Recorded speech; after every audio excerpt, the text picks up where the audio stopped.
بهترین پهلوان‌های جمهوری در بین از طرف دست راست من فرهاد سفرعلیوف کلاب زمین شهر کلاب مهمان خوش آمدی خوش به حالت حریفی او غزل پهلوان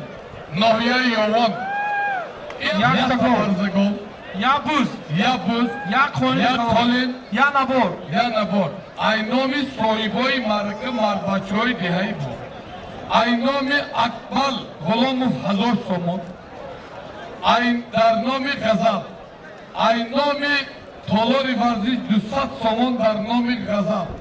اینامی حاجی بهردین 1800 سومون در بین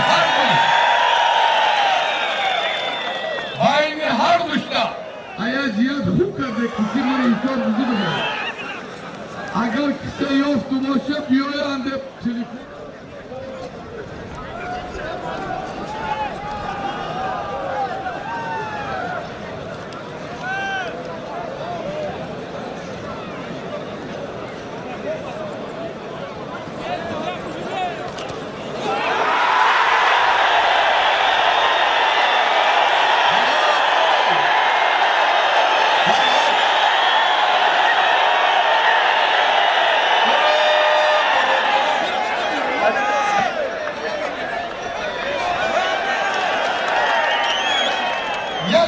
ماشین اینامی پلکونیک رجبوف دادر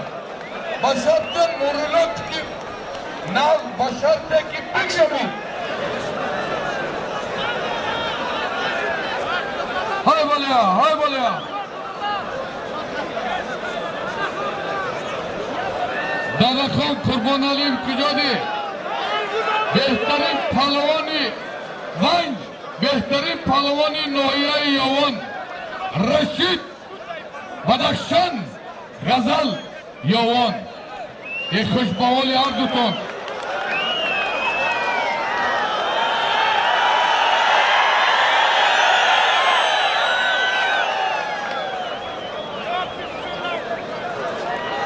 تمام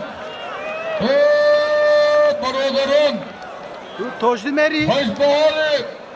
نبی محمد خورکشوف خوش به حال نورالله نعمتو بین نورالله و نعمت автомашина اینامی پلکونیک رجبوف دادر 9000 دیگه اینامی بهردین زورخانو هر روز دعا گرفتن برادران هیچی مرچد او درما اینامی اکمل غلاموف